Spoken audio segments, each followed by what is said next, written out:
We'd prefer if you left. Amanda's words cut through the elegant Christmas party like ice. Her designer dress sparkled under the chandelier as she looked me over with clear disgust.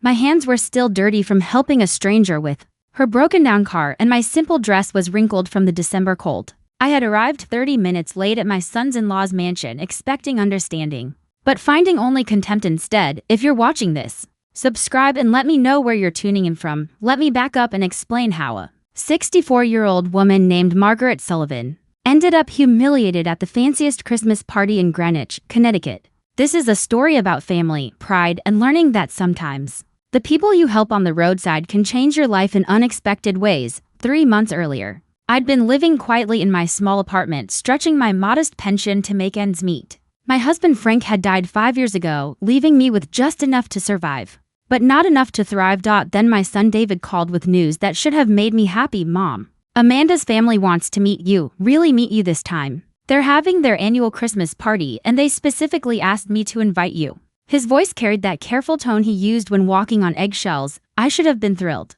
After 3 years of marriage, David's wife, Amanda, had barely acknowledged my existence. The Whitmans were Connecticut royalty, old money, old traditions, and definitely old attitudes about people like me. Amanda's grandmother had built a business empire, and every family gathering felt like a board meeting I wasn't qualified to attend. That's wonderful, honey, I said, though something in David's tone made me cautious. What had changed their minds? Amanda had apparently been talking to her grandmother about family, about how important it is to include everyone. He paused. Just maybe dress nicely. You know how they are about appearances. I knew exactly how they were about appearances. Every time I'd seen Amanda, she looked like she'd stepped out of a magazine. Perfect hair, perfect clothes, perfect everything. Meanwhile, I shopped at discount stores and cut my own hair to save money. But this was my chance to finally be part of David's new life, to show them I wasn't the embarrassment they thought I was. So I said yes, not knowing that decision would lead me to a roadside encounter exposing exactly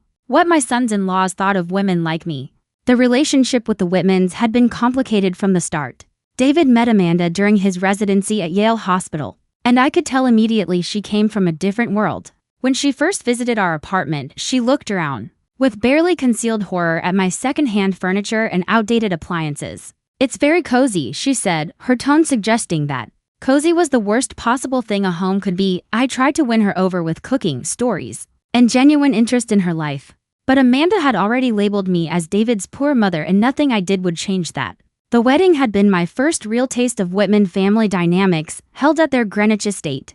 It was an event costing more than I'd earned in 5 years. I wore my best dress, a navy blue number I'd bought for Frank's funeral, and felt like a sparrow among peacocks. Amanda's mother, Patricia Whitman, introduced me to guests as David's mother from New Haven. Not by name, just by relationship and geography. As if I were a distant relative they were obligated to acknowledge, but it was Amanda's grandmother who intrigued me most. Eleanor Whitman had that effortless elegance only extremely wealthy older women seemed to have. Unlike Amanda, who often implied her grandmother was out of touch, Eleanor paid attention to everything with sharp blue eyes, silently noting conversations and interactions. Your grandmother seems very sharp, I said to Amanda during the reception. Grandmother keeps her opinions to herself mostly, Amanda replied carefully. She lets Dad handle the business decisions. I found that phrasing, lets rather than can't or doesn't, interesting. Family dynamics in wealthy families were clearly very different from what I knew. After the wedding, David and Amanda moved to Connecticut to be closer to her family. Our visits became less frequent, our phone calls shorter. When I did see them, conversations felt forced, like David was translating between two worlds, mine and theirs. The few times I attended family dinners, I sat at the far end of the table, treated politely but kept at arm's length. Conversations revolved around business deals, country club events, and European vacations, topics I could listen to but never meaningfully contribute to. David tried to help bridge the gap. Mom, maybe take an interest in Amanda's charity work, or ask Patricia about her garden club, he suggested. But I could tell he was fighting a losing battle against his wife's subtle but persistent campaign to keep me distant. So when David called about the Christmas party invitation, I was genuinely surprised. Maybe Amanda was finally ready to accept me as part of the family. Maybe her grandmother had encouraged inclusion. Looking back, I should have recognized the invitation for what it really was. The week before the party, I threw myself into preparations as if it were the most important event of my life, which in many ways it was. This felt like my final exam for acceptance into David's new world. I spent today shopping for a dress, trying to find something that looked expensive but fit my budget. The saleswoman at Nordstrom Rack was patient as I explained what I needed. I want to fit in at a very formal Christmas party, I said. The kind where everyone has money and judges you based on your appearance. She found me a burgundy dress with subtle beading marked down from $200 to $65. It wasn't designer, but it looked respectable. I bought matching shoes that pinched my feet and a small purse that coordinated perfectly. David called twice that week with helpful suggestions. Mom, remember that Amanda's family is traditional. Stick to conservative topics, avoid politics for anything controversial, honey. I've had dinner conversations since before you were born. I think I can manage not to offend anyone, I assured him. I know, he said, pausing. Amanda's stressed about this party. Her whole extended family will be there, plus her father's business associates. She wants everything to go smoothly, including you. The unspoken message was clear: don't embarrass us. The night before the party, I practiced in front of my mirror how to answer questions about my work history, how to deflect inquiries about my small apartment gracefully, how to show interest in topics I knew nothing about. I even called my neighbor, Mrs. Chen, to watch my cat. Big family party? She asked. The biggest. I replied. Mrs. Chen, who had immigrated from Taiwan 40 years ago and understood the challenges of fitting into new worlds, squeezed my hand. Just be yourself, Margaret. If they don't see your worth, that's their loss. But being myself hadn't worked for 3 years. Maybe it was time to be who they wanted me to be. I went to bed early, alarm set for 8 a.m., so I'd have plenty of time to get ready. The party started at 2 p.m., and I had planned every detail. Hair appointment at 10 o'clock. Final dress fitting at noon. Arrive fashionably on time at 2:15. I fell asleep imagining the looks of surprise on Amanda's face, hoping her parents might finally see me as worthy of their son, and maybe even have a real conversation with Eleanor. I should have paid more attention to the weather forecast. Saturday morning arrived with the kind of December storm that makes Connecticut winters legendary. Ice pelted my windows and a weather alert warned of dangerous driving conditions. My hair appointment was canceled when the salon lost power. The dress pickup was delayed as the alteration shop street flooded. By noon, I sat in my bathrobe, watching the freezing rain glaze everything, wondering if the party would even happen. David called at 12:30. Mom, are you still planning to come? The roads are pretty bad. I could hear Amanda in the background. Tell her the party's still on. Everyone's already here. Everyone except me, I thought grimly. The realization that I was the only one battling the icy roads to attend hit harder than it should have. I'll be there, I told David. I wouldn't miss it. Without professional help, I did my own hair and makeup, trying to mimic the polished look I'd seen on Amanda countless times. My hands shook slightly as I applied lipstick. Nerves. I told myself not age. The burgundy dress fit perfectly, and for a moment, I felt genuinely elegant. The woman in the mirror looked like she belonged at sophisticated parties, at least until I caught sight of my practical winter coat, the only one I owned. I left my apartment at 1:30, giving myself extra time for careful driving. The roads were slick but manageable if I drove slowly and stayed focused. Other drivers clearly had the same idea. Traffic crawled cautiously. Everything was going fine until I reached the winding road leading to the Whitman estate. That's when I saw her, an elderly woman standing beside a luxury sedan with its hood up, wearing an expensive-looking coat but no hat, ice forming on her silver hair. I could have driven past.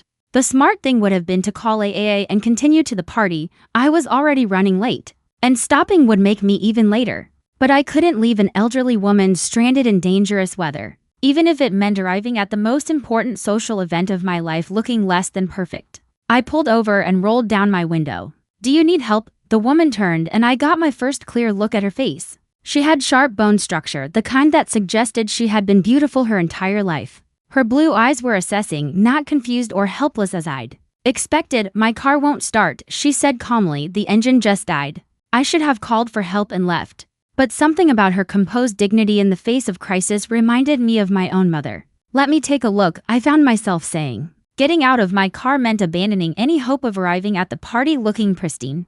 The freezing rain soaked through my coat immediately, and I could feel my carefully styled hair starting to wilt. The woman watched as I examined her engine. I wasn't a mechanic, but Frank had taught me basic car maintenance before he died.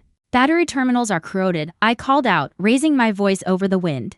Do you have any cola in the car? She looked at me like I'd lost my mind. Cola. Coca-Cola works great for cleaning battery corrosion. Emergency trick my husband taught me. She opened her car and produced a small bottle of Coke from what looked like an expensive handbag. As I poured it over the battery terminals, I was acutely aware of how ridiculous this must look to women in formal wear. Performing roadside repairs in an ice storm, you're going to ruin your dress, she observed. Already am, I said, scraping corrosion with my car key. Sometimes you just have to prioritize helping people over staying clean. While we waited for the cola to work, she asked where I was headed. Christmas party, I said, not mentioning it was my first real invitation into the Whitman family circle, my sons-in-laws. Very formal affair, and you stopped to help a stranger, she asked. I shrugged. Couldn't leave you stranded. Family events happen every year, but leaving someone in danger, that would bother me forever. Something shifted in her expression when I said that. Her assessing gaze softened into something resembling approval. Try starting it now, I suggested. The engine turned over smoothly. She smiled, the first genuine warmth I'd seen from her. You're very kind, she said. Not many people would have stopped, especially dressed for a formal party. I looked down at my outfit. My coat was soaked, my dress had grease stains, and my hair plastered to my head. The elegant woman I'd been an hour ago was gone. Well, I can't exactly show up looking like this, I said, trying to laugh off my disappointment. Maybe I should just head home. Nonsense, she said firmly. Anyone worth knowing will understand that you put kindness before vanity. If they don't, they're not worth knowing. She reached into her purse and handed me an embossed business card. Eleanor Whitman, it read. My heart stopped. You're Amanda's grandmother, I whispered. Her blue eyes, so much like Amanda's but infinitely warmer, held something like satisfaction. I am indeed. And you must be Margaret Sullivan, David's mother. She paused, studying my shocked face. I've been very curious to meet the woman who raised such a good man. My mind raced. This was Eleanor Whitman, the woman Amanda described as letting others handle business decisions, supposedly staying out of family matters. I had no idea. I'm quite sure you didn't, she said, her tone carrying layers of meaning I couldn't grasp. Shall we head to the party together? I think you'll find it more interesting than you expect. Following Eleanor Whitman's car up the winding drive to the estate, I tried to process what had just happened. I'd stopped to help a stranger and discovered she was the matriarch of the family I'd been trying to impress for 3 years. The irony wasn't lost on me. After all my preparation, all my worry about making the right impression, I was arriving exactly as I was, disheveled, dirty, and completely authentic. The Whitman estate rose before us like a movie set. Christmas lights outlined every window and doorway, and elegant figures moved through the grand rooms. Valets waited under a covered portico, taking cars. Mrs. Whitman, the young man who opened Eleanor's door, seemed surprised. We weren't expecting you for another hour. Your driver called to say the roads were too dangerous. I decided to drive myself, Eleanor said simply, watching the valet approach my modest sedan with barely concealed confusion. Ah, that explained it. Her driver had canceled due to the weather, but Eleanor had decided to come anyway. I caught my reflection in the lobby mirror and winced. Makeup mostly gone, hair hanging in damp strings, grease stains on my dress more obvious under the crystal chandelier. Eleanor led the way. Patricia Whitman descended the grand staircase with practiced grace, then stopped short when she saw me. And Margaret, how unexpected, she said. The way she said unexpected made it clear she meant unfortunate. Margaret helped me with car trouble, Eleanor explained calmly, quite resourcefully actually. Amanda appeared from the main parlor, wearing a dress probably worth more than my monthly rent. Her smile froze. Oh my goodness, Margaret, what happened to you? Before I could answer, David rushed over. Concern and embarrassment warred on his face. Mom, are you okay? You look like you've been in an accident. I'm fine, honey. I just stopped to help someone with car trouble. You could have called AAA, Amanda said, exasperated. Now you'll need to freshen up before meeting everyone. The main parlor fell quiet as we entered. Conversations paused mid-sentence as Connecticut's social elite took in the bedraggled woman who'd somehow made it past their velvet rope. I felt every stare, every raised eyebrow, every whispered comment. This was exactly what I'd feared, being judged, dismissed, found wanting. Amanda leaned close to David, her voice, a staged whisper meant to be overheard, said, David, this is embarrassing. Everyone's staring. Maybe she should go home and change, come back later. Before David could respond, Amanda's father stepped forward. Richard Whitman, with the commanding presence inherited from generations of wealth, said politely, Margaret, how good of you to join us, though perhaps you'd be more comfortable leaving to get cleaned up. We'd completely understand. The message was clear. I wasn't welcome looking like this. Maybe I wasn't welcome at all. I felt my cheeks burn with shame and was about to excuse myself when Eleanor's voice cut through the awkward silence. Like a blade, actually, Richard. I think everyone should hear about Margaret's good deed before she changes clothes. Eleanor's tone was mild, but there was an authority in it that made the entire room pause. Kindness is so rare these days. And I realized Eleanor Whitman was about to turn my humiliation into something entirely different, something that could change everything. Margaret didn't just help me with car trouble, Eleanor announced. To the silent room, her voice carrying the weight of someone accustomed to being heard. She sacrificed her own appearance at this party to make sure I wasn't stranded in dangerous weather. That's the kind of character we should be celebrating. I stood there, dripping on their Persian rug, feeling like a specimen under a microscope, but Eleanor wasn't finished. How many of you would have stopped? She continued, her sharp blue eyes scanning Connecticut's finest. How many would have chosen helping a stranger over making a good impression? The silence was deafening. I caught sight of Amanda's face. She looked like she'd swallowed something sour. Mother, Richard began, but Eleanor held up one elegant hand. I'm not finished, Richard. The temperature in the room seemed to drop several degrees. Margaret, would you mind telling everyone exactly what you did to help me? I in the room turned to me. Part of me wanted to disappear, but a larger part was curious to see where Eleanor was taking this. I used Coca-Cola to clean the corrosion off her battery terminals, I said simply. It's an old trick my late husband taught me. Murmurs rippled through the crowd. Someone even giggled. Coca-Cola, Eleanor repeated thoughtfully. Practical knowledge applied without hesitation to help someone in need, no concern for expensive clothes or perfect hair, just immediate action to solve a problem. She moved to stand beside me. Despite her 78 years, she commanded the room effortlessly. That's exactly the kind of thinking that built this family's fortune, she said quietly. The willingness to get your hands dirty. When something needs fixing, Amanda stepped forward, her smile tight. Grandmother, perhaps we should let Margaret get cleaned up before. What, Amanda? Before she makes us look bad. Eleanor's tone was pleasant but steel ran beneath it. I think Margaret looks exactly like someone who puts helping others before her own comfort. That's quite beautiful, actually. A warmth spread through my chest that had nothing to do with the grand fireplace. For the first time in 3 years, someone in this family was defending me. Now then. Eleanor continued briskly, I believe Margaret deserves to enjoy this party just as she is. Authenticity is far more valuable than artifice. Richard cleared his throat uncomfortably. Of course, Mother. Margaret, please make yourself comfortable. I could see the calculations behind his eyes. Eleanor had publicly championed me, and he knew better than to oppose her. The crowd began dispersing back into smaller conversations, but the glances now carried curiosity instead of dismissal. Eleanor Whitman had elevated my status with a few carefully chosen words. Thank you, I whispered. She smiled, a glint of something resembling strategic satisfaction in her eyes. My dear, we're just getting started. The next are passed in a surreal haze. Word of Eleanor's endorsement spread like wildfire. Suddenly, people who had been avoiding eye contact were introducing themselves and asking about my adventure helping Mrs. Whitman. I told the story multiple times, each retelling easing my embarrassment.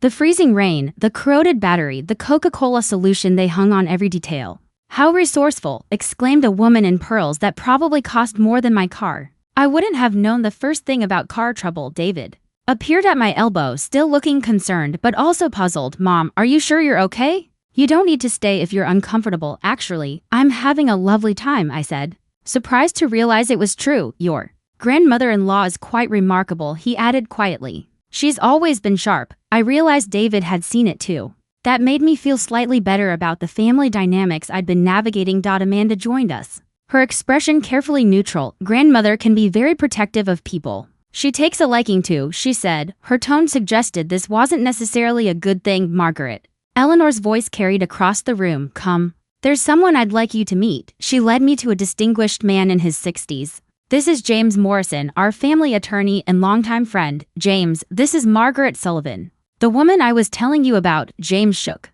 my hand warmly. Eleanor's been singing your praises. Says you have excellent instincts for solving problems. I just helped with a car, I said, bewildered by the attention. Sometimes the simplest solutions are the most elegant, Eleanor said meaningfully. James and I were just discussing business matters that require a fresh perspective. On community engagement, they exchanged a look that seemed to communicate volumes. I realized I was missing something important, but before I could ask, dinner was announced. The dining room could have housed my entire apartment.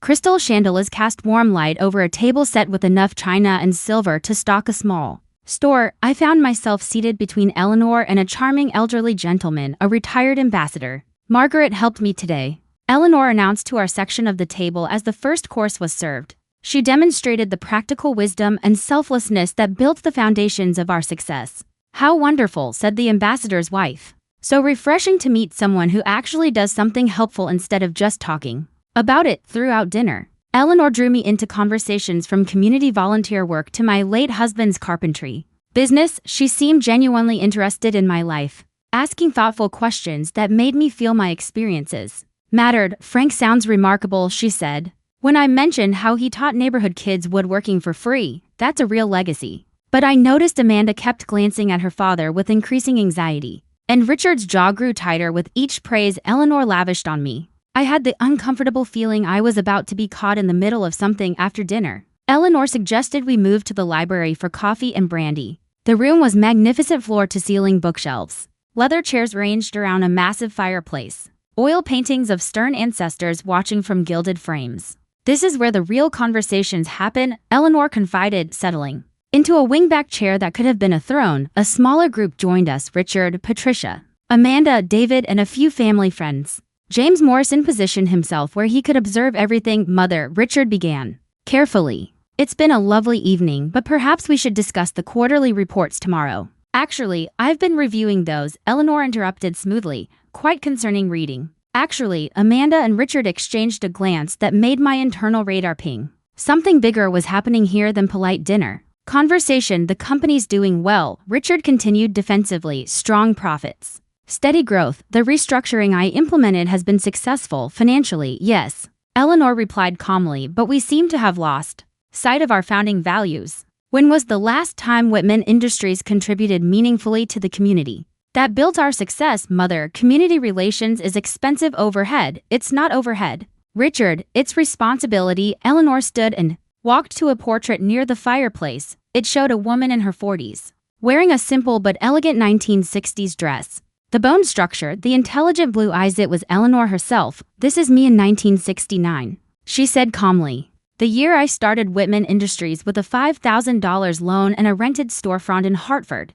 The room went quiet. I stared at the portrait, then at Eleanor, mind racing. She continued, "Everyone told me women couldn't build successful businesses. Instead of listening, I decided to prove them wrong." Amanda looked pale. "Grandmother, what are you saying?" "I'm saying that I built this company from nothing. Every contract, every expansion, every success came from my vision, my decisions, my willingness to work 18-hour days and solve problems others couldn't even touch." Richard shifted in his seat, uncomfortable. "Mother, we all know you were instrumental in the early days." "Not instrumental, Richard, foundational," Eleanor corrected, her voice calm but edged with steel. "I didn't help build Whitman Industries. I am Whitman Industries." Her words hit me like a shock. "Your grandfather, Harold, was a wonderful husband and father, but he was a high school teacher. The business success came entirely from my work." She turned to look directly at me, and I caught something in her eyes that made my breath hitch.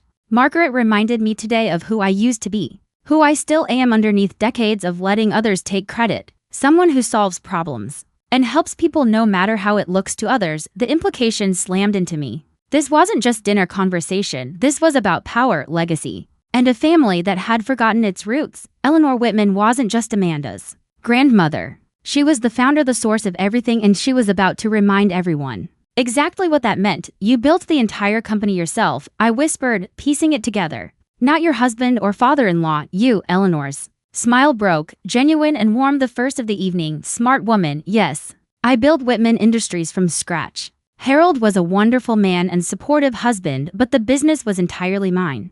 The silence was deafening. Amanda looked like she might faint. "But everyone always talks about grandfather Whitman's business legacy," David said, confused. "The founding vision, the family tradition." "I let people assume Harold built the company because it was easier in those days," Eleanor said matter-of-factly. "A woman-owned business faced extra scrutiny, discrimination from suppliers, resistance from clients. It was simpler to let Harold be the public face while I did the actual work." Richard's face had gone from pale to flushed. "Mother, you can't what? Tell the truth about your own company." Her voice carried decades of authority. "I can, and I must. To remind my family that their privilege came from a woman who understood the value of hard work and treating people with dignity." She moved behind my chair, resting a hand lightly on my shoulder. "Today, Margaret demonstrated the exact qualities that built this family's fortune: practical problem solving, willingness to sacrifice for others, character over appearance, qualities that seem to have gotten lost along the way. Amanda found her voice strained. Grandmother, this is hardly fair. We can't all be automotive repair experts. It's not about automotive repair, Amanda. Eleanor said, patient but firm. It's about values. When faced with a choice between helping someone in need and protecting your own comfort, what do you choose? Her words settled over the room like a heavy blanket. I thought of every interaction I'd had with this family. Over the past 3 years, the dismissive comments, the subtle snubs. Every time I felt like I didn't belong. Margaret has been part of this family for 3 years, Eleanor continued. 3 years of being treated like an inconvenience, like her values don't matter. Like David made some kind of mistake, Amanda started, but Eleanor raised an eyebrow. When was the last time you invited Margaret to anything beyond obligatory holidays? When did you last ask about her life, her interests, her well-being? David looked stricken. I tried to encourage more inclusion, he said quietly, but you let it slide because confronting it was uncomfortable. That's human nature, David. But it's not acceptable. Eleanor walked to the massive desk in the corner and picked up a thick folder. James has been helping me prepare for this conversation for several months. I've been planning to resume a more active role in company operations. Richard shot to his feet. Mother, the company is running perfectly fine. Financially, yes. Ethically, no. Eleanor said with a sharp smile, we've become exactly what I never wanted, a business that prioritizes profit over people. The room erupted in shocked voices, but Eleanor raised her hand. Silence returned. Margaret, she said, turning to me with eyes sparkling with purpose. I have a proposition for you. I'd like to offer you a consulting position with Whitman Industries. She said it calmly, as if she hadn't just dropped a bomb in the middle of a Christmas party. Head of Community Engagement and Values Implementation. 6-month trial at $75,000 with potential for a permanent executive role if things work out. My jaw actually dropped. Around the room, I saw similar expressions of shock. $75,000 was reasonable. But this was still more than I'd imagined. Eleanor, I don't understand. It's quite simple. Whitman Industries has lost touch with the community values that made us successful. You understand people, Margaret. You help without being asked, solve problems without complaining, and treat everyone with dignity regardless of social status. She opened the folder and pulled out documents. I've been planning this restructuring for months, but I needed the right person to help implement it. Today confirmed what I hoped. You have the character and instincts we need. This is insane. Richard burst out. Mother, you can't create positions based on car repair skills. Eleanor's gaze could have frozen water. Richard, under your leadership, employee satisfaction has plummeted. Community involvement has disappeared. Charitable giving dropped to the legal minimum. Margaret represents exactly what we need to reconnect with our values. She turned back to me. The position involves developing community partnerships, overseeing corporate responsibility initiatives, and helping create a more human-centered workplace culture. You'll work directly with me, at least initially. 6 hours ago, I had been worried about fitting in at a family party. Now I was being offered a chance to reshape a major company. But I have no corporate consulting experience, I protested. You have experience in what matters most, caring about people and solving real problems, Eleanor said firmly. Business skills can be learned, character cannot. Amanda found her voice strained. Grandmother, this is very sudden. Perhaps Margaret needs time to consider. Actually, I interrupted. Surprising myself, I'd like to accept the trial position at least. The words felt right. This wasn't just about a job. It was about being valued for who I truly am and having a chance to make a difference. Eleanor's smile lit up the room. Excellent. James, please prepare a consulting agreement. Wait. David said, concerned. Mom, are you sure? It's a big change. I looked at him, seeing worry but also respect, maybe pride. Honey, I've spent 3 years trying to fit into a world that didn't want me. Now I have a chance to help that world become a better place. How could I say no?